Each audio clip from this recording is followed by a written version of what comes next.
Hello and welcome back to the Ginger Joe Racing Show, proudly sponsored by Oddschecker. We're down one wingman tonight. I don't know where he is. I'm lost. I forgot about him. He got lost in translation. But we have two esteemed special guests. One from the blue half of Ireland. This fella who's Mr. Dunne from the what podcast again? Come on, explain. Sean Dunne. Hi, Sean Dunne. How are you? Nice to meet Someone's you. Welcome back. someone might have just slipped before we started and said it was Racing Royalty podcast, the finishing line. That's Oh, oh, award winning. Well, award winning. it wasn't me. Yeah. It wasn't me and Jamie. There's your clue. Sean Dunn, how are you? Welcome back. Very good, Jay. I'm very, very good. Just 2 weeks. We seen a couple of gallops today that sorted everything out and got Twitter flying. I had some reading for about 30 minutes this morning, but yeah, we're 2 weeks away from the start of it, and I can't wait for it. What? One gallop to say that an English horse is going to win a champion hurdle. Disgraceful. You're some traitor. Anyway, moving on to Welsh guy, who's definitely back, Mr. David Lloyd from Hello, Jamie. Cheltenham Time. Sorry, but hello. Yeah. How are you? Nice Very to well. see you. Was a bit keen into saying something there. No, I was going to say nice to meet Sean for the first time, even if it is virtual. Great guest to have on, as well as someone from Wales like me. It's always a pleasure to be on with you and Joe. Honestly, it's great to be on. And obviously, 2 weeks to go. The countdown is nearly over, guys. So yeah, can't wait. I'm I'm just surprised thinking you. in my head, right? You have a lad from Dublin, a lad from Kerry, a lad from Wales. I'd pay to see the subtitles that are going to come out on this video. And Scotty's left us. The Frenchman's not here tonight The as French well. boy is missing. And Daff is missing a box of Kleenex after Ireland beat Wales to begin with. Ah, Yeah. no, less of that. Less of that. Right, lads, we are here to preview day two of the Cheltenham Festival, and we're going to kick off for the 120, the 2 miles 5, Turner's Novices Hurl, a grade one, and the favourite, Sean Dunn's favourite son, in final demand at 13 to 8. 11 to 4, the New Lion. 5 to 1, Copic to Bar, not going here. 9 to 1, the Yellow Clay. 16s, James is a Gate. 16 to 1, Potter's Charm, and whoever the rest is 20 to 1, Bar. Mr. Dunn, we're going to start with you as a special guest. Is he bomb proof? Is he the winner in your eyes, actually? And was Colin Bunga really the winner of this race? Yeah, look, me and Jay were chatting last week where we thought we were shrewd guys, potentially having Cowabunga running for us each way against Final Demand, and unfortunately we lost him during the week. But look, you still have the two big guns facing each other, should I say? And look, I'm not gonna sit here and crab the New Line, but I just think when you weigh the both of them up, I come down on Final Demand side. Look, he's had 3 starts, won the point to point two on the track. He won his maiden hurdle down in Limerick, where you might have thought it would have been the strongest in the world. He's gone on and beaten 2 horses. Timmy Tuesday has come out and won since, and the third horse was Will the Wise, who came out and won the last potential qualifier in the weekend.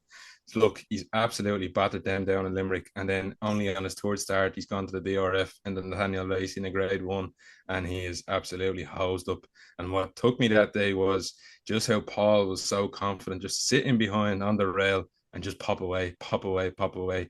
And he came to the third last and he pulled him out and away he went. And I thought the response he got for not even lifting the whip just on the hands and heels was dynamite. And look, I think everyone stood there screaming, saying, look, he's a stayer, he's a Bartlett winner. Don't take it away, you would win the Bartlett. I just think coming in here, I think people might just underestimate him a little bit and think he's a plotter, but I think he's a bit better than a plotter. He showed at Limerick he had a turn of foot and he kicked him away that day. And look, he did rattle down. He put good distance between him and the wingman back in second that day.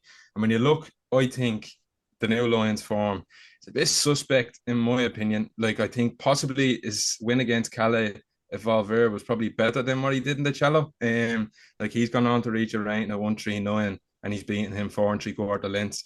To put a bit of perspective, Wingman's rate 140 and Final Demand went to beat him 14 lengths.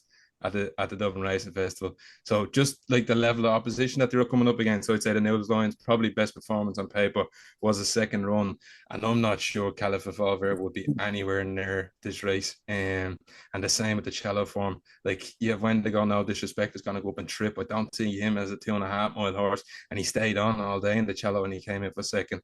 Bill Joyce is sort of taking a hit on the form. Regent Stroll, I know he pulled and probably gave away his chances, but he was beaten the next day as well. So look, JP's paid a lot of money for him, and you have to respect that. But I just think Final Demand, a horse has only had 3 starts, won a grade one on his third start. He is open to any amount of improvement. And I think Paul Townend and be keen, if there's no gallop here, just kick him on, let him go on out in front and set his own pace. Lovely, Sean. Sean, Final Demand for Sean. Big, strong case for him. Daf, who would you fancy in this?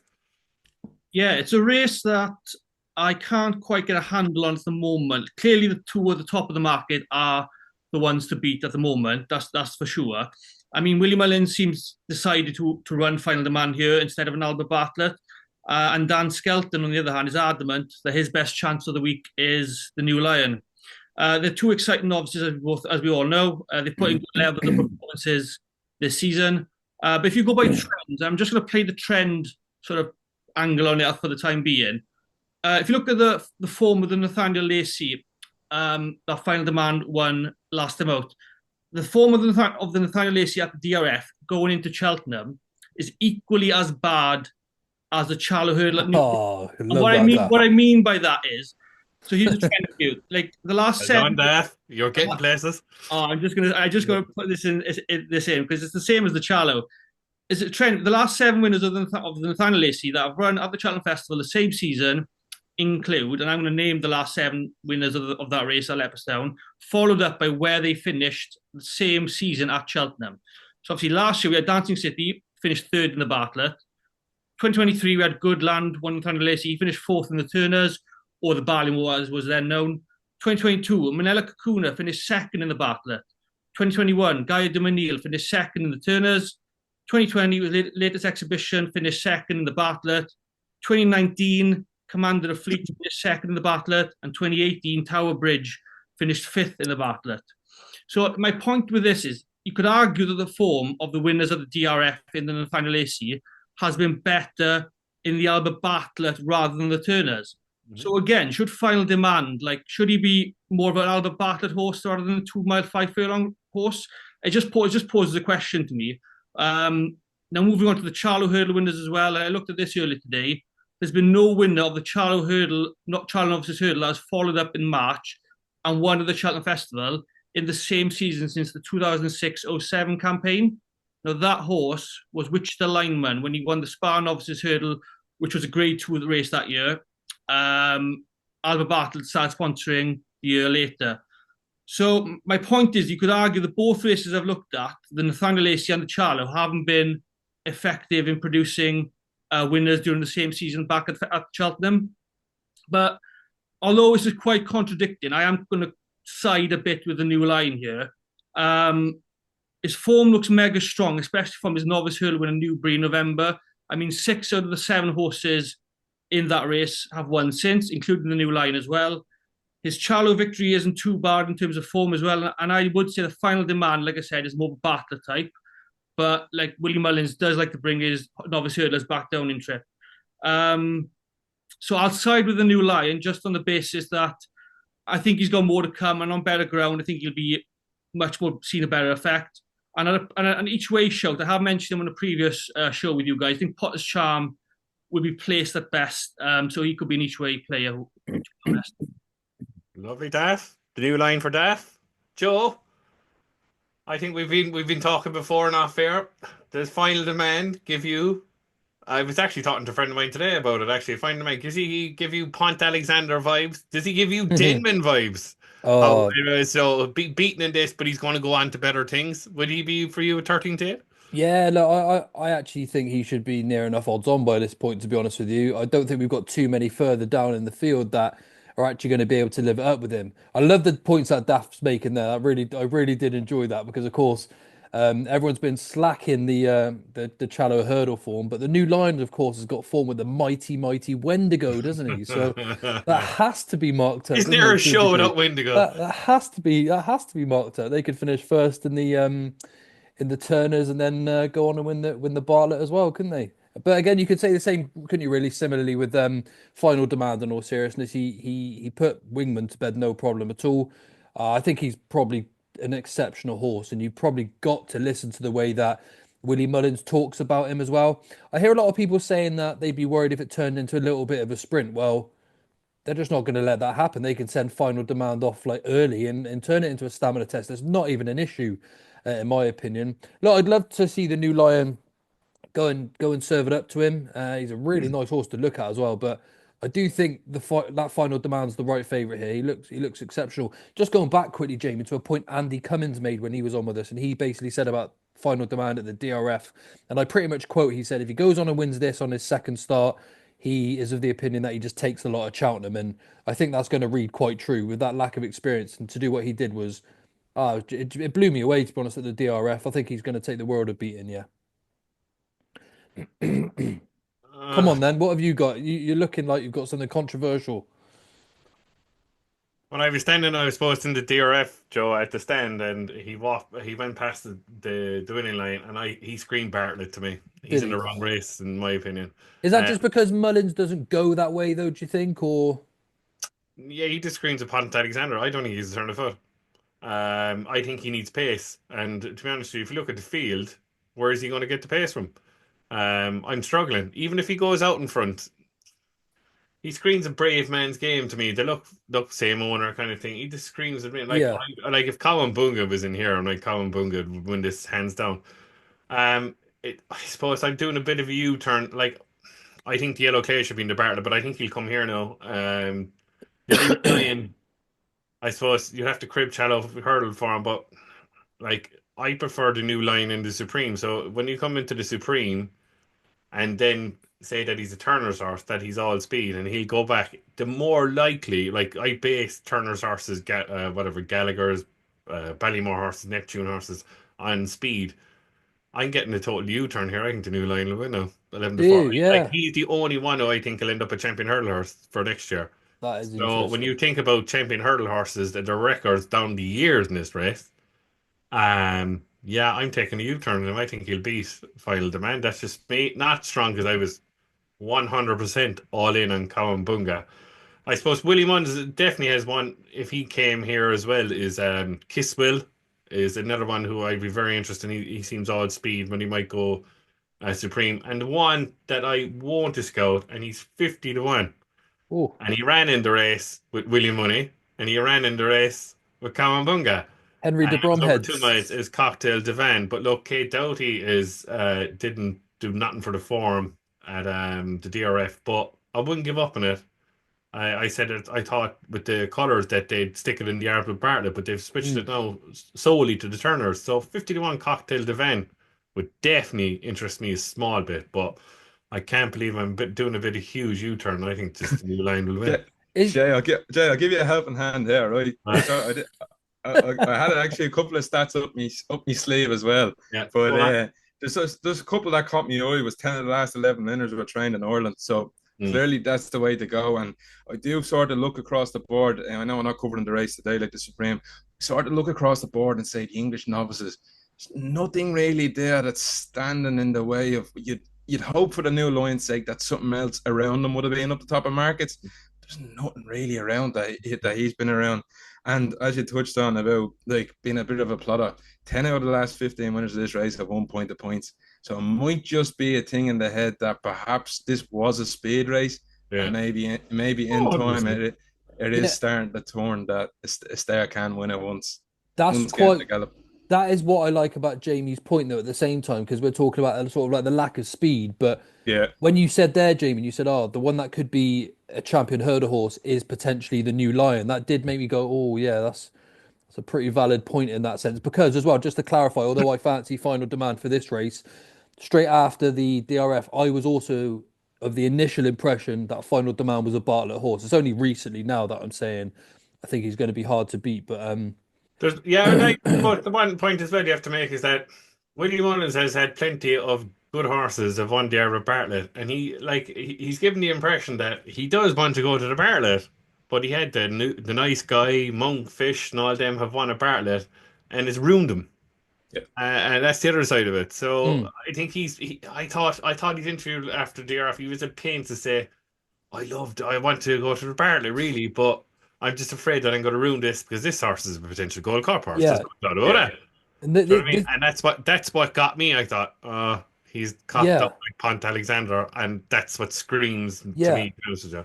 I mean, just before we go on as well, it's interesting again what you say there, because if you go back, I was listening to Willie Mullins sometime this year, I can't remember when, and he was saying he doesn't like to rush his horses up in trip too quickly because he says when you get to the 3 mile, if you've got, like, for instance, Madgeborough, if they sent him straight up to 3 miles now, Mullins said like he thinks that they'd lose their speed, and that could be the same with Final Demand. He doesn't want to get them up there 2 to 3 miles too soon, so perhaps that's why he's dropped down in trip. It's an interesting race, this, Just quickly, any love for James's Gate? Do we know if he's coming here at all? He's a pretty handy horse. Yeah, my thing was on that, right? I don't think he should be. I think he is going to send them. Okay. But the form of that race the last day just took some dig, didn't it? Who was in behind him the last day? Says the Happen chance. Oh yeah, yeah. Ballygunner Castle, Okay. Says the chance was well beaten out the gate by Yeah. William Money, and Ballybo beat Ballygunner Castle. So I don't know. I'm at painstaking. He's obviously got him back in one piece. They always thought a lot of him, and unfortunately, he just kept breaking down on Willies. But Marion Brazel's done some job to get him back, and I thought he should be on the Coral Cup. But Yeah, that was the question, really. It's yeah, tricky one. Interesting Okay. race, lads. Interesting race. Interesting race. A lot of love for Final Demand, and the Irishman's going for the new line. Anyway, 2 o'clock is the old horse that says here Brown Advisory Novices Chase over 3 miles, half a furlong, and the favourite on the best odds at 7-4 is my old favourite in Ballyburn at 7-4. Dancing City 7-2. No chance. 8-1. Better Days Ahead. 12-1 Crow Park, 16's Lecky Watson, 20-1 a good each way chance mine, Key to Bourbon, 20-1 Stellar Story, and 25-1 Gorgeous Tom. Joe, we'll stick with you. It's a bit of a puzzle at the moment. 7-4 for Ballyburn. Will he do you? Or is Dancing City a lay? Or will Ballyburn switch? And, of course, your future Gold Cup horse in name is here at 8-1. Better Days Ahead. You got it, Jamie. You've hit the nail on the head there, mate. The future Gold Cup winner is in here, and it's not Ballyburn, Sean. It's Better Days Ahead for Gordon Elliott. I've been singing his praises all season long, and he's a horse that didn't show much as a bumper horse. He did win plenty, but then when he went hurdles, he was the same. He really sort of improved as the season went on, and he thrived at Cheltenham. This, to me, is a proper old school national hunt steeplechaser that will only thrive when we get to Cheltenham. I've actually been saying this a long time now, and I'm hoping, because Gordon Elliott said the same a couple of weeks ago. When I heard it, it was just sort of music to my ears. I was like, I'm hoping I'm on the right track with this one. I think when he gets to Cheltenham, he is the one that's going to absolutely thrive coming up that hill. I can't have Dancing City for love nor money. I do not understand it at all. This is a national hunt chase horse of old, isn't it, really? He doesn't exactly have the gears. He doesn't have sort of tactical versatility. I don't think he's really got a turn of foot. So outside of Ballyburn, I think Better Days Ahead is a major shout here. Sean is well against me. We've had this sort of discussion in our group chat sort of thing. But the other one is, of course, Ballyburn. Now, I know people are saying that he jumped slow and all this and all of that, but the distance he put between himself and Croke Park when they jumped the last day, it just shows he's got a wicked turn of foot as well. So I'm not concerned about Ballyburn's jumping like some people are. I think he's going to have a really good chance. And I think coming up the hill, it's going to actually turn into a bit of a sprint between Ballyburn and Better Days Ahead. Now, I'm on Better Days Ahead at the big prices, so I'll probably get on Ballyburn nearer the day. But for me, it's absolutely out of these two. I can't see anyone else having a hope against these two. Quite firm on my decision there, Jamie, but we'll find out in 2 weeks whether I'm right or whether I'm wrong. I'll throw in my 10 pence before we go to our special guest. I think if it absolutely buckets down, as they say in England, buckets down, I think Ballyburn will switch. I really do. If it's heavy ground in the Arkle, I think he'll switch. I'd be seriously worried about Ballyburn staying 3 miles on heavy ground. For life or money, no disrespect to anybody, I can't have Dancing City at all. I think Townend. I'm like, if you look at it, I mean, like, he'll definitely want to be on Dancing City here. I understand it, but I just don't see the angle. And exactly took the words out of my head. The old National Hunt Chase rules. If it was there, Patrick, it'd be number one. Patrick Mullins, right? If me and he'd win the National Hunt Chase in a canter. He It'd reminds be me a of Gary certainty. O'Neill. Yeah. Certainty of all times. Um, I suppose I put up an Ante-Post series with process of elimination. Now I'm actually happy with my position on Key to Bourbon. Very sick that Waterford Whispers is not in the Jack Richards novice handicap chase. I think he wins. I think with a bit of more experience, and if the ground didn't turn an absolute bog in the Martin Pipe, he probably would have beaten Waterford Whispers in better days ahead. Uh, I think he's going to improve with experience, but 2 runs, beating Chapeau de Soleil and get beaten by De Capo and Chapeau de Soleil at Leopardstown on the beginner's chase. I was disappointed that day, to be honest with you, at Christmas. But look, he could be a Danny Mullins ride. He could be a Brian Hayes rise, and he could take it up from the front. You wouldn't know. And he, like when he wanted air last year, I suppose I know they were going for the championship and all that, but he really did impress me. And look, the Browns might not be his day, but if I'm happy with a place at 20 to 1, and he's still 20 to 1 Ante-Post, um, I won't give up on Key to Bourbon. Definitely not, because I think there's still star potential in there. I hope. Anyway, but I can't believe I'm against Ballyburn over 3 miles, but I am. I am. I just am. I just am. I know he went to the line at the DRF, but I don't know. I'd be worried on heavy ground about him. Daff, am I talking nonsense? Do you fancy anything else part of the top three? Yeah, I won't spend too long here, Jamie. I honestly think Ballyburn is going to win. It's unoriginal, of course, but I am a big fan of his. And if you are sitting on a good slip with him for this race, then good luck to you all, obviously. I genuinely believe the extra distance will bring out more improvement in him. And I can't see anything different with him, if I'm honest. He settles well over a longer trip, as we saw at the DRF, which does improve his jumping. But he's also got gears, and he can accelerate towards the end of a race, as you saw at Leopardstown. So I'm be sitting with Ballyburn, and he even had gears at the end of his hurdle race in the Gallagher last year. So he's got decent course form as well. I think this race as well, Jamie, will cut up even more in the next few days and week in the next week or so. Therefore, I do suggest if you side with Ballyburn, then get backing him now or very soon, because I think he'll be hammered in before post time. In the market now, for example, I can't see any top UK horses running here. Django Bay looks like he's going to be heading to the Arkle, and I don't see Jinko Blue at all good enough. Therefore, I don't see any other UK horses serving up to him, and therefore, with Ballyburn, that's all he has to beat is either 2 or 3 stablemates and a pair of Gordon Elliott horses. Now, I'm not disregarding those types, but I just feel that Ballyburn is far better than his stablemates, and I can't see Gordon Elliott's types being better than Ballyburn. So if you're going to get stuck in on Ballyburn, good luck to you, and I wouldn't be taking him on whatsoever. So he's going to be my selection in the Browns. Lovely, Daff. Strong selection for Ballyburn. Sean Dunne. Well, I know who you fancy. You're on an Ante-Post. Sell him to me.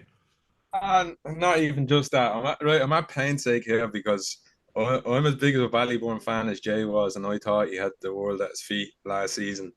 And he's come into this season, and I'd say how I'd put it is he hasn't improved for a fence. I don't think he's improved the way I would have wanted him. I thought he had the world at his feet when he was over hurdles. I thought he was your next Gold Cup horse, which gone over fences, and I just don't think. Put it this way, he goes from A to B, and that's about all he does because he's not exuberant, he's not brave, and he'll get in the bottom. And I think the telltale sign for me was the last at Leopardstown, Paul Down end. But when do you ever see him come up off a horse 4 or 5 strides out and just let him pop? He normally Paul's going in and saying, "You're going to come up and you're Yeah. going to get out. You're going to get over this for me if you're good enough." And he sort of let Crow Park just go by him, and then he's got back up. And the thing was at the Dublin Racing Festival, I thought Crow Park tied up. Now, it's now this might sound silly to say he has won 3 miles over hurdles, but I thought he was stopping, and that made Ballybourne look more impressive, and he was pulling away. And like I do the times, and back to normal, that won the handicap that day. He was a length quicker from the back of the last of the line, and he was pulled up in the last 50 yards. Like the Connorstown Walsh was stopping him in the last 50 yards. So I think maybe the visuals might be a little bit deceiving. Now, don't get me wrong, I think he stays, but I think he pulled away from Crow Park rather than, oh sorry, I think Croke Park was stopping rather than pulling away and going through Interesting. with it. And look, on Braden, I would suggest he was all a 3 miler. I always said that. I thought what he was doing down at 2 miles, the 2.5 miles was a testament to himself. But look, I just think jumping. I don't think you can get away with it around Cheltenham. That many jumps, 3 miles up and down, just going from A to B, just about getting away from it. Because I'd hate to see the pressure come on down to three out down the hill. You have to be brave. And Mm. you seen him at Kempton. He did headbutt the last. I know he was out on his feet, but he did headbutt it. And I didn't like that. And I just worry coming down the hill at 3 out. Look, I think he has the most talent in the race. I just don't think he's the best jumper of a fence. And he's not going to go to the heights. Unfortunately, I think he won't get away with that in open company, in my opinion. But look, he deserves a spot. He probably deserves a spot at the top. As I said, he has the most talent. But look, you run through. I think Dancing City is what Jay was talking about. Me selling the story. I'm all over him. I love him. I think he's your tailor-made 3 miler that's going to jump. And look, he's not impressive. And you only have to go back and look through last year. And I think he could be a little bit deceiving as well in terms of speed. Look, he was able to win a 2.5 mile maiden hurdle. He went off the front in the 2 mile six, Nathaniel Lacey, and dictated and got his own way and kicked away again. And at Punchestown last year, he was ridden from the back, came around the whole field and got to the front and done it. You don't see too many horses backing up at all them spring festivals, and he was able to win our Aintree and win at Punchestown. I know he didn't. I know he got beaten in the Bartlett. I just think that might have been a strange race. For some reason, them two got away out in front, and nothing got near them. I'd say if you ran that race again, you probably could have a different result. But this season, he's gone over fences, and I thought he might be vulnerable first time out because his improvement he showed through last season. He got walloped in a maiden hurdle, came on and won, and he only kept getting better and better throughout the season. And then the last day against Bioluminescence and Goodland, look, he done nothing in front. There's 2 hours of prick going over the last. And Mm. I think this lad he literally looks after himself. He only has to do what he does. And I think if Ballybourne was to come down to the last and give him a length, I don't think he'd get it back. Because Mm. this lad will just keep staying and fighting all day. And I seen today they said the ground was soft. I was shocked at that. I don't know if we got a lot of rain in England, but by the sounds of it, they thought it was going to be a good ground festival. I know we have a long way to go. We still have 2 weeks. But if that ground, the softer that ground gets, I think the more it comes back into Dancing City's hands. But look, he was able to win on good yield and around Punchestown last season. And then just on better days ahead, as you said, Joe, the Gordon Elliott horse, just probably a grim Reaper record, but Gordon Elliott is 0 from 6 in this race from 2011. So it's just something to know. I think better days ahead is a nice horse. I was just worried about him the last day. I thought he fell in over the line, and Danny Gilligan, shall we say, probably was not all to full intent on Stella's story. It was about getting him over the last, and what did he say? Produce him after the last, I think, was the line Gordon used. But yeah, look, I think it's a race where the top two, I think, are the class horses in the race. I just worry about Ballybourne's jumping, and I think Dancing City, he's able to fly leap fences, and I wouldn't be worried about him coming down the trio. The only Lovely. thing, sorry, Jay, I keep butting in today. But just quick to sort of counter the better days ahead argument. He just looked like he sort of idled a little bit in front, though. I don't know if he just got done for a bit of loneliness out in front, better days ahead. But if you watch, obviously, what he did this is sort of the point again, going back to why I think he's going to thrive at Cheltenham is he had a bit of pace to sort of go at, and then he just took off, and he was very straightforward then coming at the hill. But even when he got beat by Croke Park this year, he was a bit wandery, should we say? He was wandering Yeah, all I over said the that to place. you, didn't I? Yeah, He hung. but when he gets his head down and goes forward to the line, he's powerful. Like I think he'll be produced a bit later this time, perhaps, and that might be the difference. Don't doubt anything. I'm not disagreeing with anything like you're saying, Sean, what he's done so far. Oh yeah. But I do think Cheltenham is going to be absolutely his bag. I'm pinning my hopes on it anyway. I've got to fight. I've got to fight back with that one. Yeah, yeah. But as I said, I think ground does play a big part in this race as well. Like you're getting soft, tacky ground. Mm. Like if you're getting that sort of conditions, I think this race could see a big chop and change in the Yeah. mark. I think, as Jay said, I wouldn't be as strong as Jay was saying that the heavy ground brings out Ballybone going to the Arkle, but I wouldn't say it plays into his favour. Right, lads, that's a bit of a huge mixed bag in the Browns. We've Daf saying a certainty for Ballyburn, our old favourite. Joe's on better days ahead. Sean Dunne on his right here is Ballyburn behind his head, and he's going for Dancing City. And I'm all over Key to Bourbon, and I hope he beats the hell out of him. But anyway, we'll move on to now a race that I have probably bar the ultimate, the worst record in the history of picking horses to win this race. Yeah, it's the 2 miles 5, the 240, the Carl Cup. And we have a Springer, as they say, in the market, and he only got 136. Could he end up in the Martin Pipe? He's owned by JP McManus for Willie Mullins, and he's the 7-1 favourite, the Twitter talking horse. Hope pick to me. 8-1 Be Aware, 12-1 Alto Belly, 14-1 Jericho the Repine, who won't go here, who's going to Pertemps. Visio, who won the Mayor's handicap hurdle at the DRF, is 14th. Ballyadam, second in the race last year, 16-1. Impose Trois, 16s. We won't say the next horse, who's going for the stairs hurdle, the spring horse. 16-1 Super Sunday, 16-1 Woodhue, 20-1. A lot of people saying Bo's in it. 20-1 Hamzian for Tony Martin, and God knows what price the rest. Daff, we come to you. Anything sticks out in the Coral Cup? Yeah, I'm going for a JP horse, Jamie, but it's not Kopek to me. And don't say Henderson horse. Oh, well. There you go. I knew straight away what you're going to say. No, I like Ante-Post, like for Nicky Henderson. You Ian Rayner, by the way. Yeah, but Nicky Henderson, guys, does have the record number of wins in this handicap. He's got 4 winners. And like I said, I do like Ante-Post.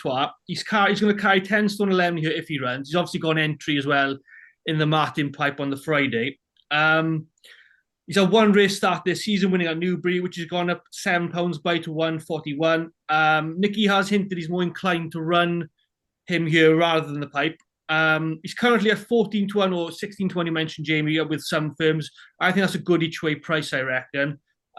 He's won half his hurdle starts, 4 from 8, and it's very consistent and probably will want a bit of better ground. But I would say he's an improving type. There are some improving types in the race as well, such as Be Aware for Dan Skelton. I'm not going to back him, let alone Langer Dan, where he shouldn't be in this race. And like I said, Nicky Henderson's got a decent record. So I think all the boxes do tick well in his favour. He does go well fresh as well, as he's had 1 start this year, like I said, 1 at Newbury. I think he's well handicapped and has won at Cheltenham previously. So he ticks the right boxes in a competitive handicap. But yeah, apologies, it is Nicky Henderson's horse. But yeah, the right one, I do hope. Lovely. Impose Trois for Daff. Joe, I think I know who you're going to pick. Yeah. Go on, talk to me about this skeleton horse. It is, yeah. It's Be Aware. I think this is the one this year, Jamie. I'm not having any of this Kopek Demi stuff. I don't think he's going to run it for start anyway. I don't know why it really annoys me that he's allowed to come straight to Cheltenham off that, but it does. All right, it does. Why? He's not saying what? It's just more the fact like we know nothing about. I don't know if it just frustrates me because I don't want to get involved. You know, I've missed the price. Maybe I'm having a sulk about it. You're just being Joe, Joe, Joe, it could be worse. I know a lad that back Gaelic Warrior off 129, the Bettors in his the whole of the world is like. But that's what it reminds you of, doesn't it? Like, and your favourite said, Jamie. Well, I know. I'm not buying this Gaelic Warrior.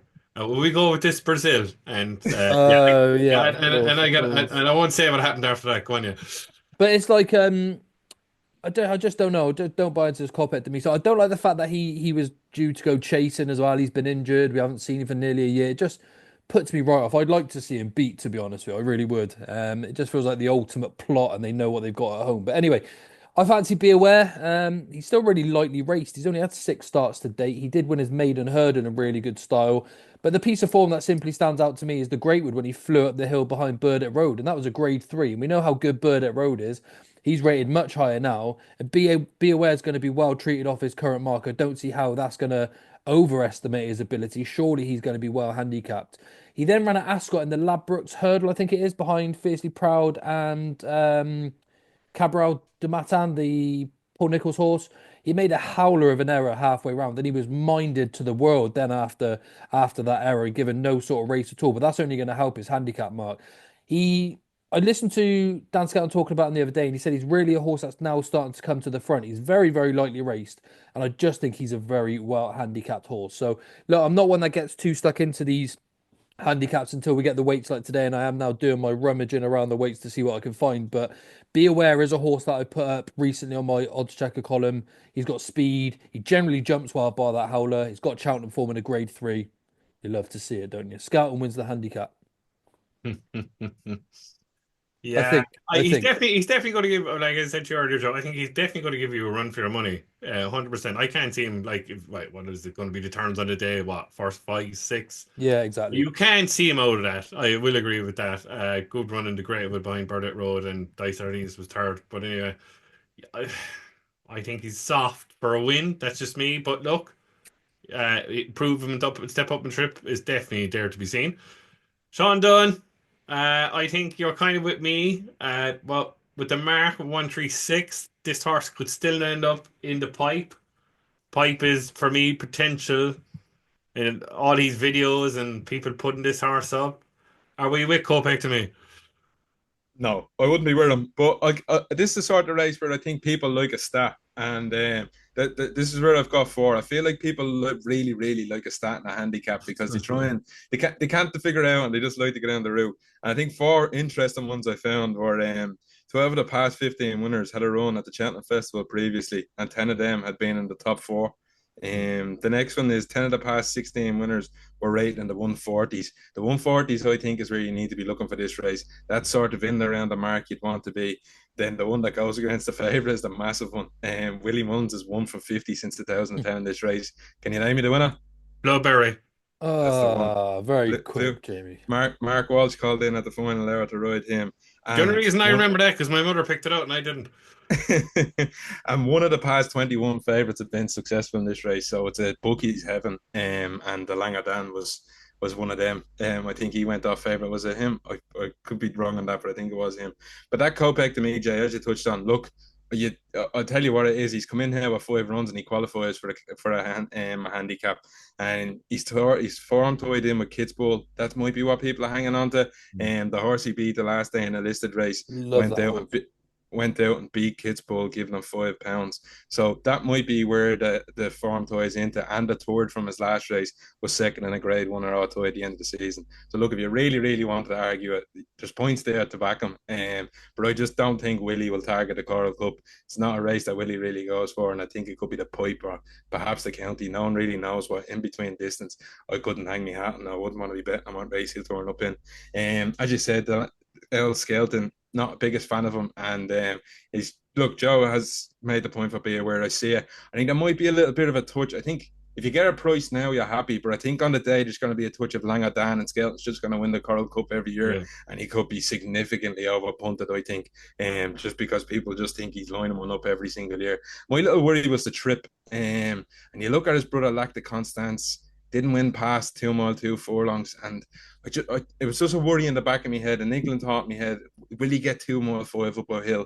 That was just quickly, like Jamie said, he's weak, isn't he? You think Beerware's weak? Lack the Constance was the same. He was awful at finishing the race. I didn't want to break your heart. No, that's fine, mate. No, you got to speak. You got to say how it is, isn't it? That's exactly. Yeah.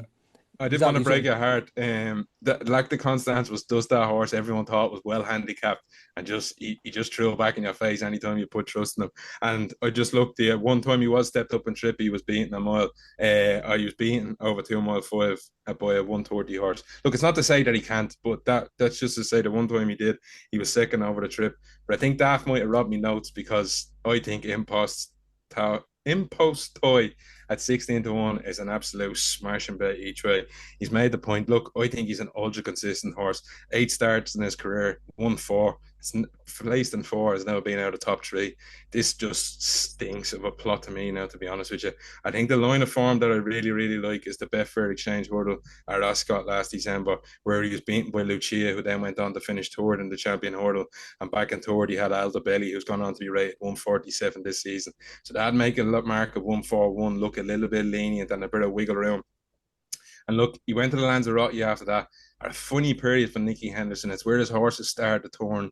He sort of lost him for the season, and he backed up 3 weeks later. Now, I know he still finished third, probably credit to him, but I just thought he was a bit weak off the bridle, and he's shown in all his races before that he found off the bridle. So you can look at that Kenton race. I think you can take it with a pinch of salt.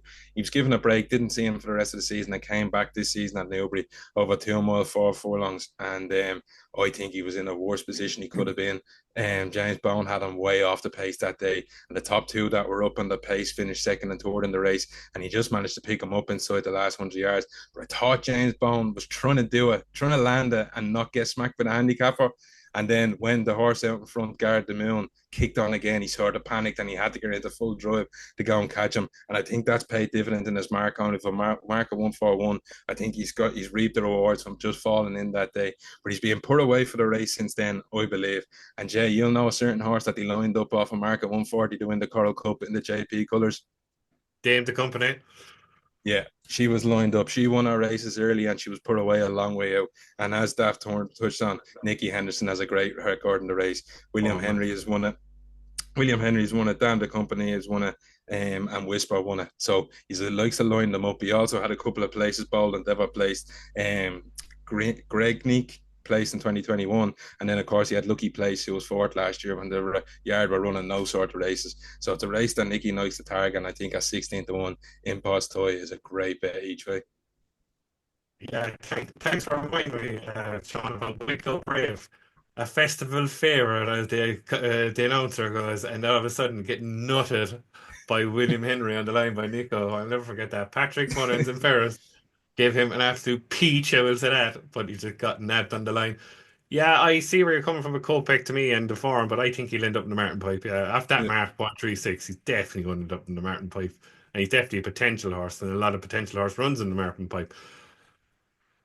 I'm going to go for a big one here, and I don't know if he'll turn up is another thing, but I actually really, and we were talking about it in a preview for the Boyne Hurdle, and it's a horse trained by Mr. Durkin in Ireland, and he's top price of 40-1, and he's Eagle Fang.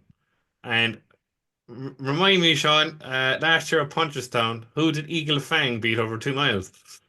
Spillane Tower. No. Wasn't that Spillane? Who did he beat? Attaboy. Boy Charlie. Sorry. Sorry. Boy Charlie. Yeah. This horse was second, obviously, to Aspire Tower. He was third behind Home by Lee and Bob Ollinger at the start of the season at Navan, and then he was 9 lengths behind Crambo in the Grade 1 off a mark of 144. Look, his Irish mark is 141. The British handicapper put up £6 today, but he did have a mark of 144 today in the Grade 1. I wouldn't be like the English handicapper, would it, Jay? I wouldn't be like the English handicapper.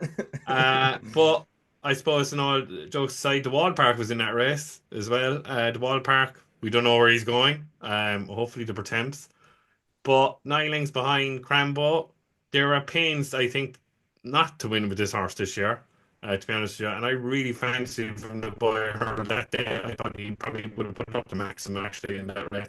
I think he's been plotting around there. Now, will he turn up is another thing. But the other side of it is that he was 10th last year off 127 in the Boots, and he couldn't win. Now he's £20 higher. But I think they know there's a big day in this horse. If he came here, whatever price he is, non-runner bet, I suppose he's half, 20-1, I suppose, non-runner bet. But 40-1, a stab in the back, Eagle Fang, with his form around Ireland, and especially Home by Lee, does have a bit of a prayer in the Stairs Hurdle each way. He's a very, very tentative vote for me. Do I think he's a 150s horse? Maybe, maybe not. But at 40-1, I'm going to take a small poke on Eagle Fang in the Coral Cup. Don't hold me to it, because my record is absolutely diabolical in a Coral Cup. Anyway, strong for Impose Etoile, and be aware for Joe. So we move on to the cross country over 3 miles, 5.5 furlongs, the 320, and the favourite, locally owned by down here in my part of the world at 4-1 is Stumptown. 8-1 at the best price is Galvin. 10-1 Mr. Coffee, who doesn't like winning races. 14-1 ICO Madrid. Late night passes 14. 16-1 Cocoa Beach. 16-1 Villilier. 20-1 Chemical Energy. 20-1 Bar. Joe, you're laughing there. I just thought it'd be mad if Mr. Coffee broke his maiden at the Cheltenham Festival over fencing. And I just want to say, please don't tip Mr. Coffee. But anyway, who do you think here? No, I can't be doing that. I like a few wild selections, but I can't be putting at Mr. Coffee now. I'm struggling here, Jamie, to be honest with you. Stumptown has just been mauled by the handicapper, hasn't he? I'd possibly be interested in something like Isio Madrick off a mark of 130. He sort of makes a little bit of interest, but I got to be honest with you, I can't make a case for many in the race. I'm probably going to leave it until a bit nearer the time, so I won't waste anyone's time listening to me waffle about nothing in this one. Sean Dunne.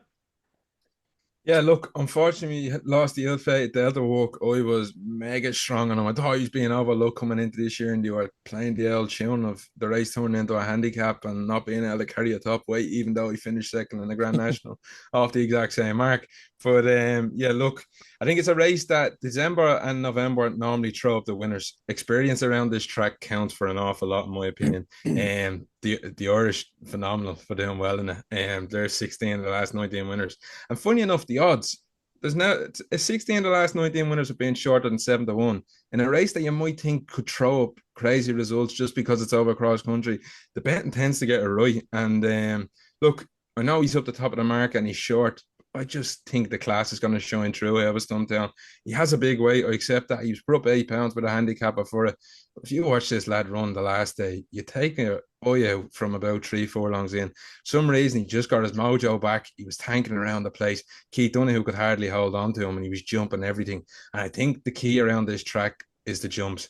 Knowing horses when to get high and what you can go through can cost you and lose you so many lengths around these places. When you, it's very different to Punchestown. I think people just take Punchestown form and see cross country track and say it's the exact same. They're chalk and cheese, in my opinion. You're going up and over banks and Punchestown. You're not quite doing that here. You're jumping through hedges and bushes, and you need to know where you can get down low. And that's why Tiger Road was absolutely unbelievable around the place. He only had to get halfway, lift his leg barely through it, and he knew he was going to get to the other side.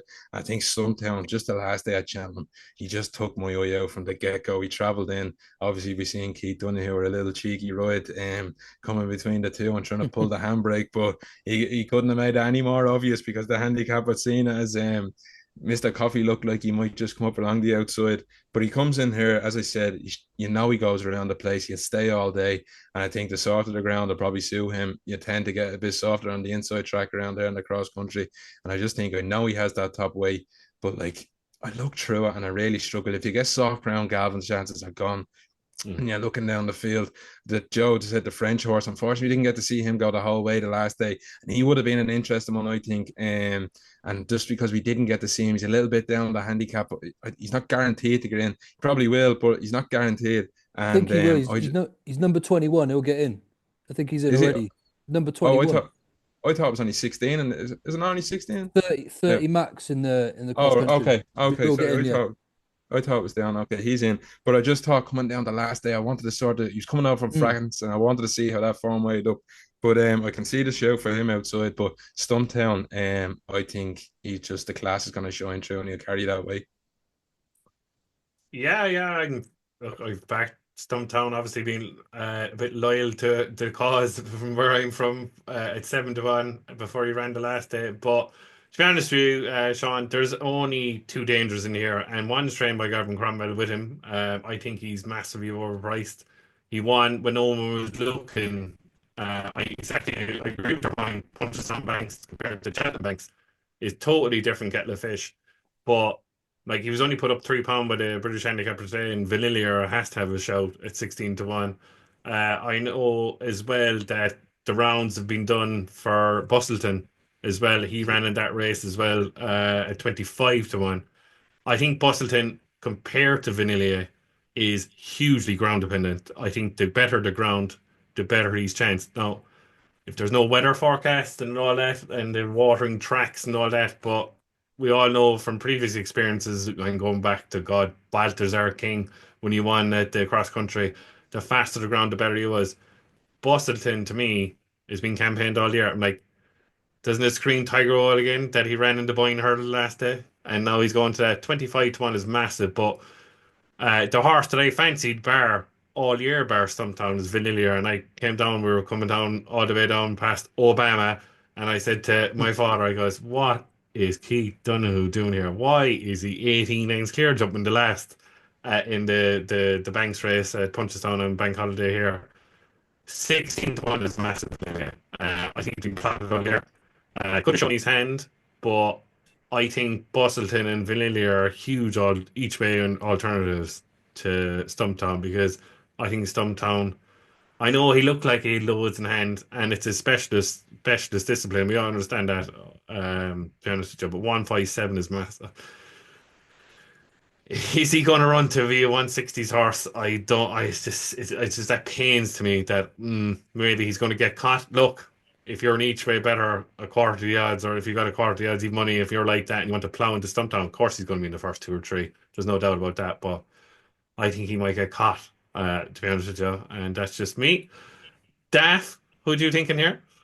Stumptown is my pick here, Jamie, and I've been on him really since the start of the season. Yeah, I've been chipping away on him Ante-Post many times. In my opinion, he is the class angle of the race, given he won over the course and distance in December. He's got good Cheltenham form over the regular fences, but I do feel the cross-country chase track course and the banks there have made him a far better horse. He's up to obviously a rating in the UK of 157. I still think he'll win even off top weight because you've got to remember, classy horses do win the cross country, as we've touched on. Tiger Rose won it many times. Sadly, Delta Work's no longer with us. He's won it twice as well.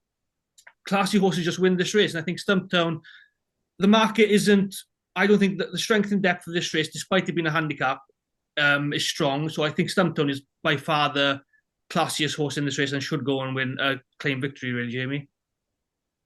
Okay, we move on. I'm up Stumptown and put it in the bus to each way. So we go on to the most, I suppose, talked about race of the whole Cheltenham Festival, Bear the Champion Hurdle, is the 2 mile Queen Mother Champion Chase. And at the best odds, the 10 to 11 favourite, for the life of me, how is he 10 to 11, is John Bunn. 6 to 1, Gaelic Warrior. 8 to 1 in Ergamine. 8 to 1, oh God, we'll go to him first, I suppose. Marine National, 8 to 1.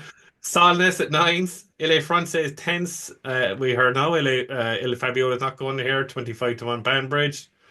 And it's 33 to 1 Bar.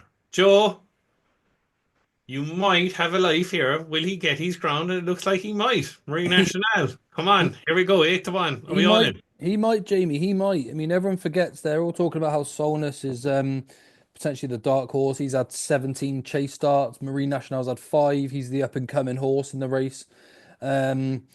Look, I understand all of the question marks. We've had this conversation a million times on this podcast, but he's getting better at jumping. He's found his speed again. It's looking likely that he's going to possibly get his ground now too.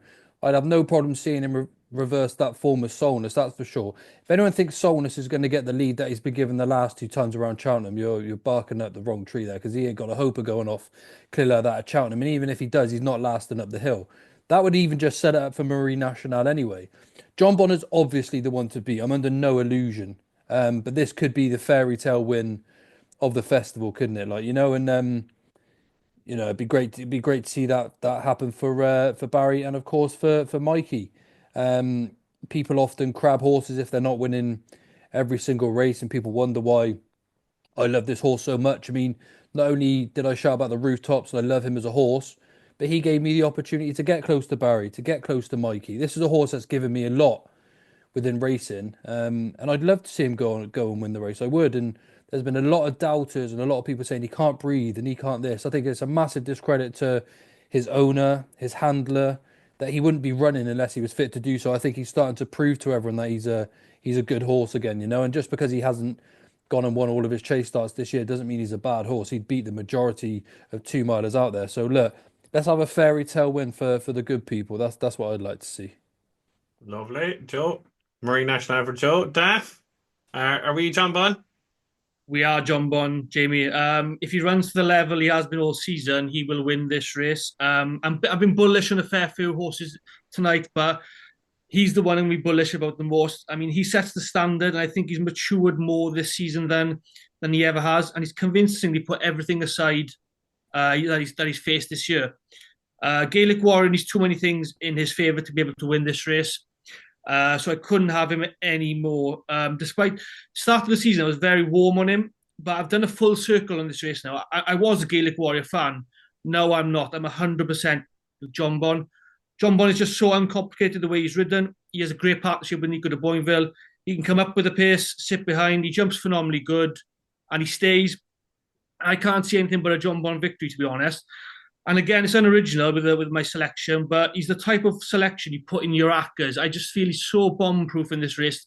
The only caveat to that matter is that his Cheltenham form. But he's been so good this season. I can't see any horse coming from out left field or anything at all beating him on the day. I just think him and Nico are in such great partnership together, and he is the class act of the race. He's a 170 plus chaser. He's brilliant. Lovely. Sean Dunne, will he finally Well, have his day? look, I'm not going to come and start throwing stones at John Bond. He is a very, very good horse. And look, he's only been beaten a handful of times in his whole career. The only thing is, if this was right-handed around Sandown, around Ascot, around anywhere else, I'd be saying, have what you want on him. You can pile into him. Right. I'm not going to make the bold statement and say doesn't act around Cheltenham. I just don't think whether it's Cheltenham or it's the festival I can't get my hand on because he was a live wire and perhaps it could have been that and he's settling down. But if you look at his two festival runs, look, okay, he's beaten by Constitution Hill. That's acceptable. That's probably the best performance we've seen. Then he's gone the next year in the Arkle where I thought all year his jumping was his asset in that year of his novice campaign. And he went and got a strong pace in the Arkle and his jumping fell apart. And I couldn't believe my eyes what I was seeing. El Fabiolo was jumping better than John Bon in that Arkle. And that's the last thing I could have said before going into that race. He's also gone around there and in the Clarence house, he's made a boo of an error. He threw James Bone up his back and made a big mistake. So I don't know if it's the undulations of Cheltenham going up and down and going left-handed and a strong pace is where he can be vulnerable. And, you know, let's be honest, a champion chase, you're going to get a strong pace. Not to say he doesn't act around, but he's had a few blips and it'd be my worry going in there. I feel like if I wanted to take him on, I'd want deep ground. I think if deep ground is where I'd be tempted to lay him. I wouldn't on good or good to soft, but if I got into soft at a heavy range, I would be tempted of laying him. To be honest with you, because I couldn't hang my hat on one horse outside of the field. But if you're throwing your hat over 4 or 5 of them in a race that look, you only have to look at the history. 6 out of in the last 9 years, odds-on favourites being turned over in this race. It's been a boogie's paradise. Like I remember the year Defi Desai only had to turn up, was somehow beaten. Duvan was beaten in the race. El Fabiolo made a mistake. It's just a nightmare. I've been standing there a couple of times and everyone has had the roll-ups on the odds-on shot in the champion chase. And for some reason, it's just a jinx in the race that they've got beaten and turned over in the last couple of years. And look, it's not to say that it's going to keep going on or keep happening, but it's just something in the back of your mind if you are piling in. And look, I questioned Gaelic Warrior massively last year going into this race, and William Mullins put egg on my face when he turned inside out for a magic hood that went on his head and he absolutely hosed up in an Arkle. And I do think you couldn't back him solely, but I do think you could see a different horse at Cheltenham. And if you were to lay John Bon and soft at heavy ground, I think that's where Gaelic Warrior and Energumen come into the race big time. I know Energumen got beaten by John Bon the last day, but it was lively ground around Ascot and his age. He definitely wants a soft nowadays. So look, I can't put anyone off John Bon, but if it was to come up soft or heavy, I would be allowed. Yeah, you kind of hinted on something that exactly I was going to say, Sean, to be honest with you. It's a bit soft heavy and they go pace, and especially the way you won the Arca last year. I'm still with Gaelic Warrior because I mean, like exactly what a lot of people are saying as well that I don't understand William Owens, but like Gaelic Warrior like should never be nowhere left in the ground. I know he won a 2 mile handicap around there because he was so well handicapped he won, but Gaelic Warrior should never be left in the door of Leopardstown again because he just does not act around there, and it's as simple as like blue in your face. He doesn't act around there. Look, I've been with him all year. I'm praying for a bit of heavy ground. I think if obviously if it's faster ground, I think if it's faster ground. To be honest, with you, and the way he beat Gaelic Warrior Christmas, and I know Joe was saying 17 chase starts. I'm starting to really warm to Sandness because I don't think they'll catch him. And exactly what you touched on the point is that if they go quick, he's going to really put John Bon under pressure when he's jumping. And as you said, John Bon is susceptible to a howler, and I can see it. He's going to put his look. The French horse now, I suppose, is probably going to go to the Ryanair in a France. I mean, like the only thing is, if a France came here, like I wouldn't give Sonis a prayer. He won't keep up with a France. Not a hope in hell. Yeah, and the only thing, sorry, I didn't even Yeah, touch on him because I just didn't think he was going to come here. yeah. The only thing is with LA France as well, I think Solness will be his nemesis because when he gets That taken on I when he think gets they know. taken on for a lead, he just chucks it in. Yeah, I think they know that now. They saw Sonless in the TRF and says, "Oh no, there's no front runner in the Ryanair. Let's go to the Ryanair." Yeah. So, but yeah, for me, soft heavy, I'm all over Gateway still. I still think you haven't seen the best of him all year. But if Sonless gets his own way in front on better ground, I think the Queen Mother's mile 7.5. He's going to take some. I know it's different. It's undulations at Cheltenham and all that. Marine National did come to him at the Dublin Race Festival, but people forget there's a still gradual climb up to the hill, Oh, yeah. up to the winning line of Leopardstown. People forget about that, and he still took off when Marine National came to him. So I suppose for me at the moment, I'm sitting very cagey on the fence. I just think exactly what you're saying. I suppose one day or another, an odds-on hot pot will win this race, and we'll say, "Oh, we're all talking nonsense. John Bond will win." But no, I just think there's something in my head that at the top of the hill, here comes the howler, and away goes Sonless. And if it's soft, heavy ground, it'll be Gaelic Warrior. That's just me. But anyway, Sorry, we'll move on. sorry, James. Just Yeah, quickly some champion chase again. Do you not think John Bunn can live up with Solness at the front of the? no, Don't think he can I live up. I do. I I think would. I think he can as well. I think he can. I think that's exactly why he won't get the lead because I think if he goes forward, Nico Exactly. will just go with him. I don't think he's going to have an issue with that at all. He And like he goes from the front in the Schlur, didn't he, Daff as well, and he was fine. and exactly. I mean, when can you remember the last time John Munn did a mistake with Nico de Boinville on his back? I can't remember a time in the 7 races they've been partnered together where John Bonn's done a mistake. No, I don't like doing this to jockeys, but Nico de Boinville on John Bonn is totally different to James Bowen or Aidan Coleman. I just hate doing that, but Nico de Boinville is top class. And when do you see Nico doing a mistake? well, I suppose I agree with you there. Actually, if you look at back, you're supposed to think about it as well. The point Sean touched on was that the time he was beating Yarkle, Aidan Coleman was on him. Do you know what I mean? Like, do you know, that's the other side of it. Just Yeah. something telling me, The, lads. It's just something telling me is that he'll do a Fabiola, he'll do a Duvan on it. He'll just go boom. I don't like it. I, Do you d- know what I mean? I, A and see championship pay. Look. I was there when he won his 20. We were all there, Joe. Remember when he won his 2023 slur? yeah, yeah, of And course. you could hear Dan Skelton get off the horse. I couldn't go at the pace with him. Do you know what I Yeah, mean? I think he's a lot quick So when he it's even when he went in that. yeah, I came and watched it with.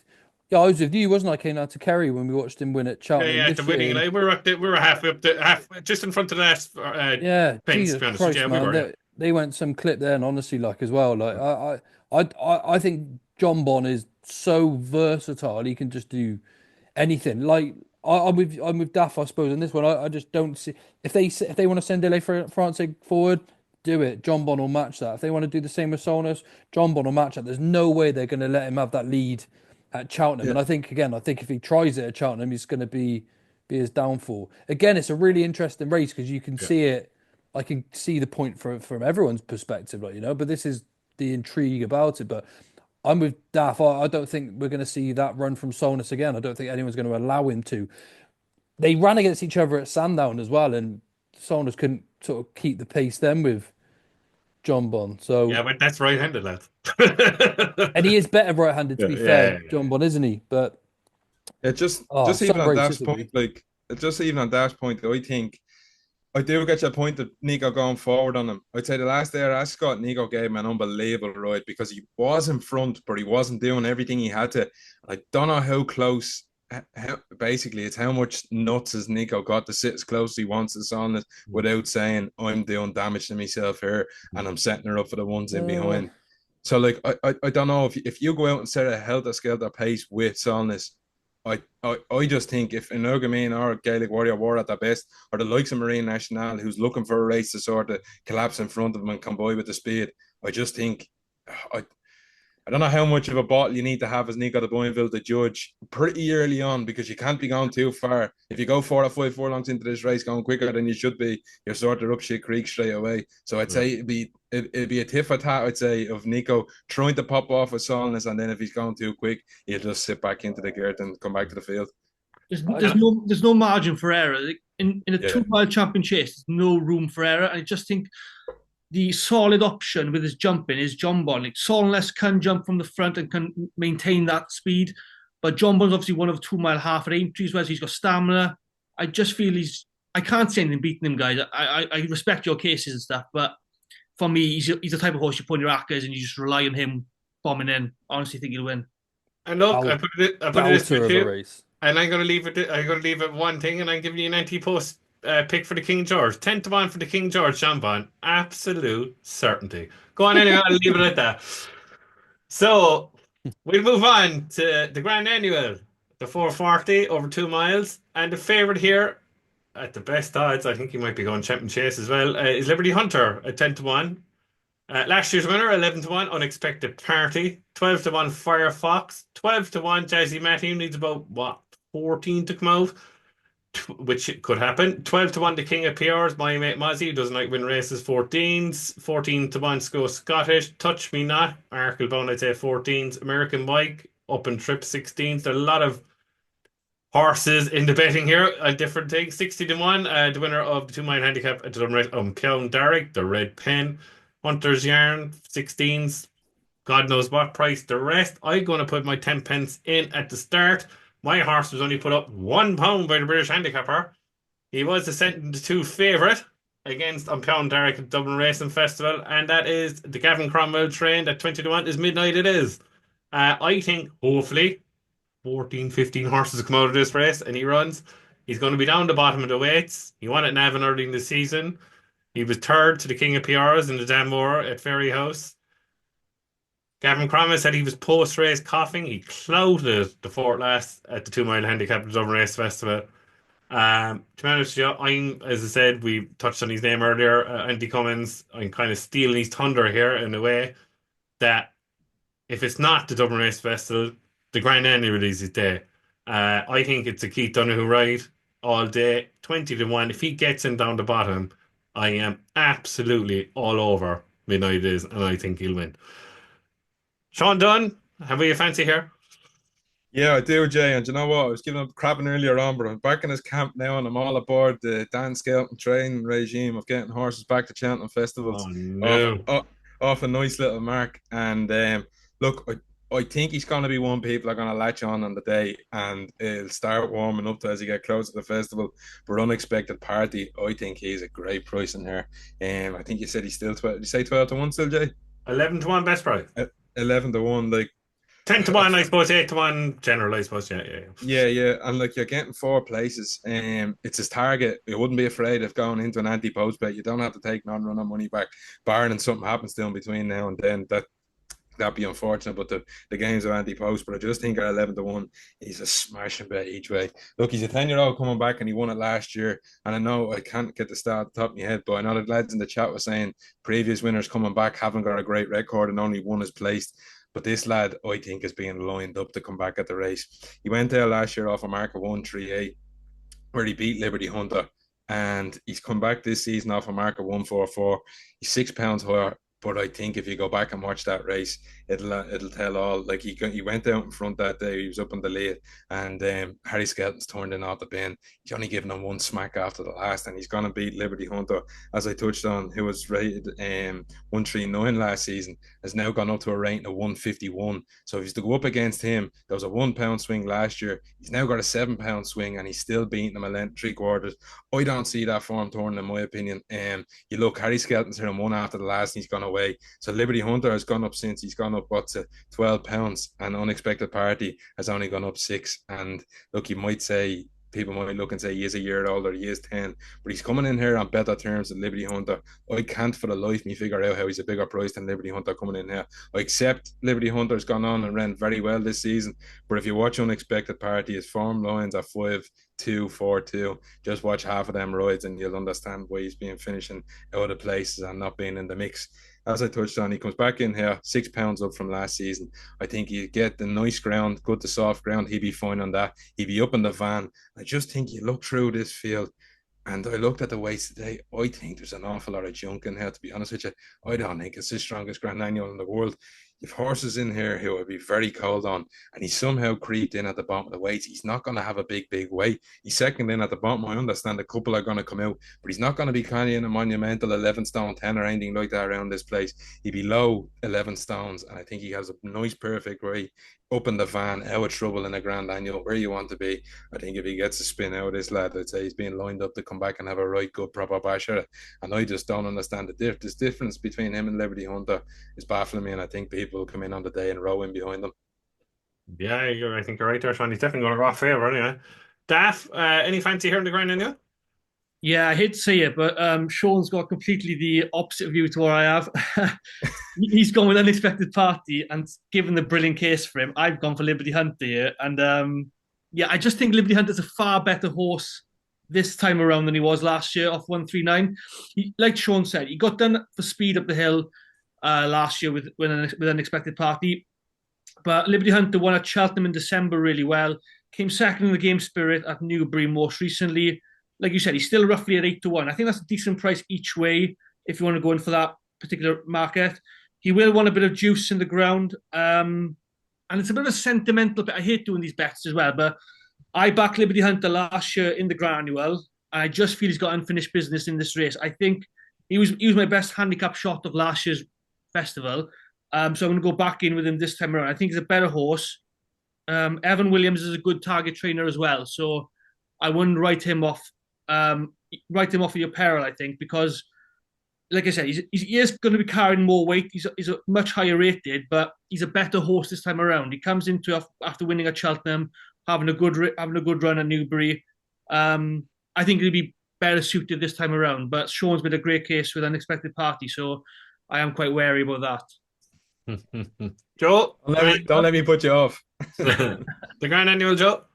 Yeah, let me put you off though, Duff, because I'm with Sean actually. I like Unexpected Party here. I think people have had their eyes too much on Langer Down without realising what's been going on with Unexpected Party. Myself, and like Sean said, he's finished 5th of 5th, 4th of 4th. He's been tried in graded races, which only is going to help his mark, dropping down in those weights. And I just think again, I think he's just being primed for the race. I think we've been fooled by watching Langer Down all season. It's Unexpected Party that we needed to be watching.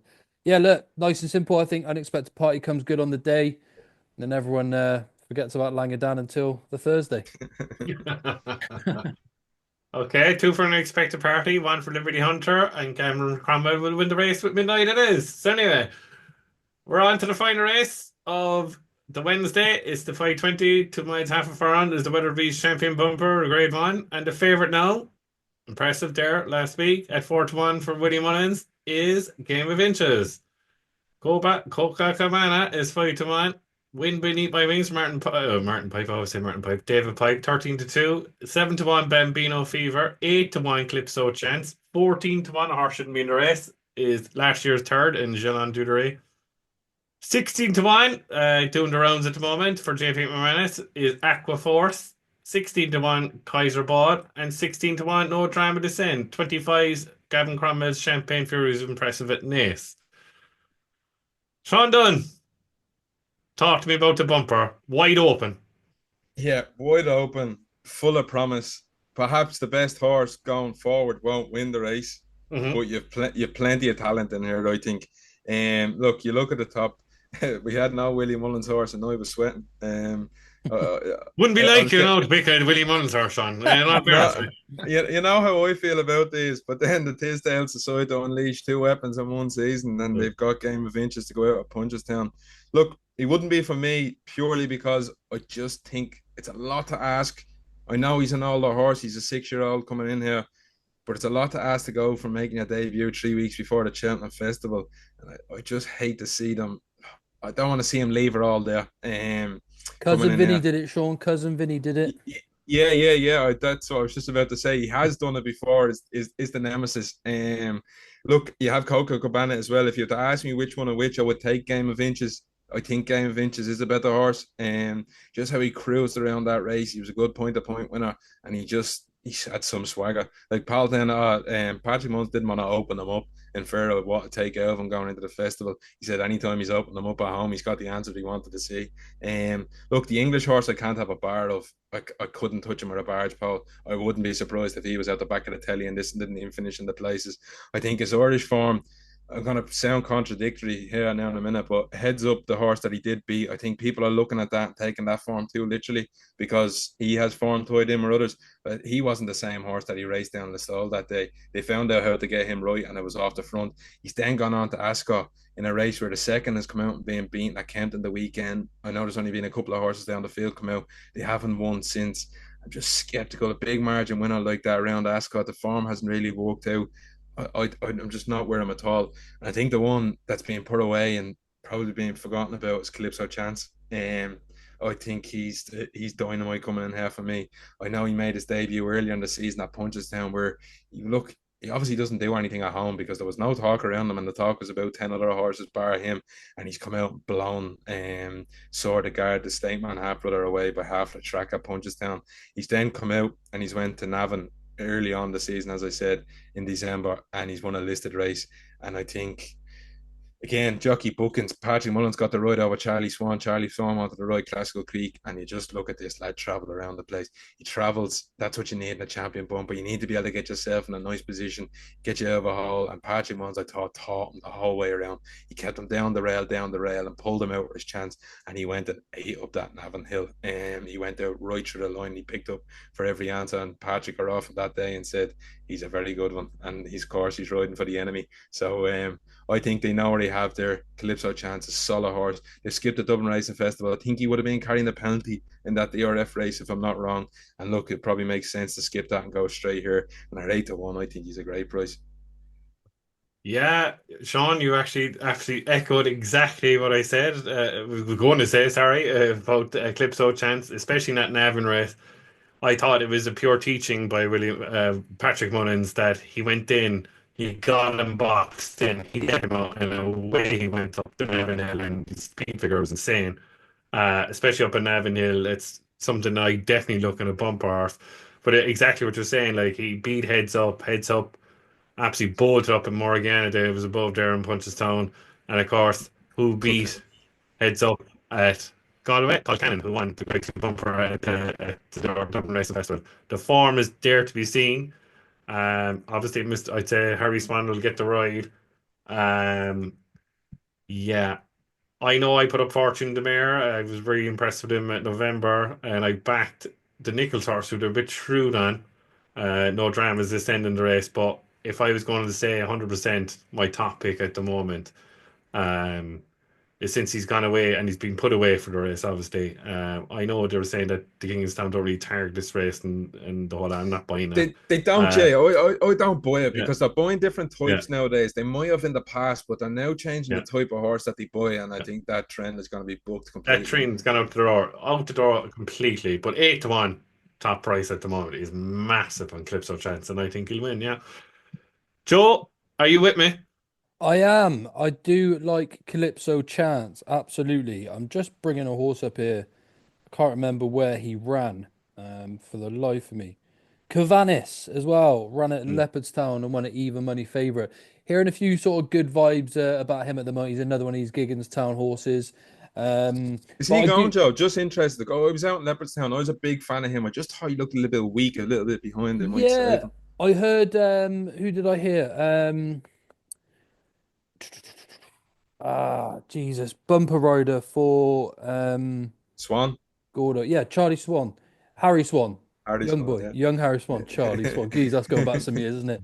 And he seemed to think he was going and he spoke really highly of him. I just think that's something worth listening to. He rides out all of these horses. And although I think Calypso Chance is going to be the one to beat, I just think at a price, Cavanagh could be one to keep an eye on. I had to try and find his name a little bit further down the list. But I mean, I do have a decent enough record in the bumper, but not with the selections that I put up until much sort of nearer the time.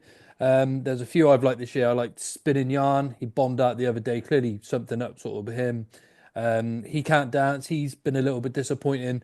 So I think Calypso Chance has to come into the reckoning for sure.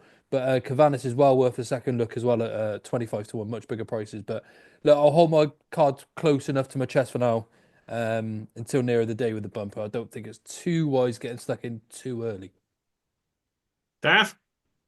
The lottery, the bumper lottery, isn't it? Because it's quite open this year, very open. Kaiser Ball for Willie Mullins will be my choice if he runs here, of course, as he only had his first race start in his career just last Saturday. He won at Ferry House on soft ground and was ridden by Thomas Costello that day. Sent off at 11 to 2 and was probably second string in the race as Patrick Mullins was on another horse called Arslan, who was fancied at 9 to 4 on the day.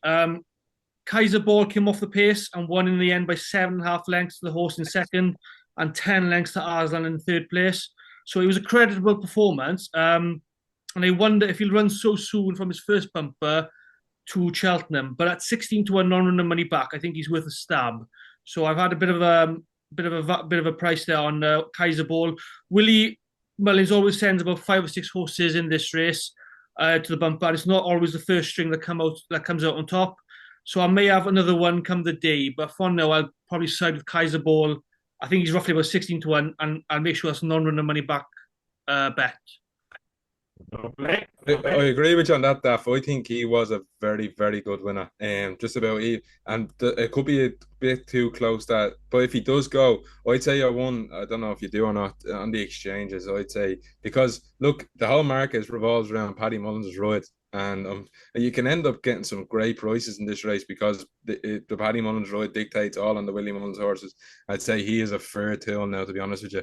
I read a line that they said that Mikey O'Sullivan, unfortunately, who passed away, told Thomas Costello, wherever you ride this lad, he'll win. Don't worry about it. He's going to win, yeah. I saw that. Spot on. Yeah. Just incidentally, I think,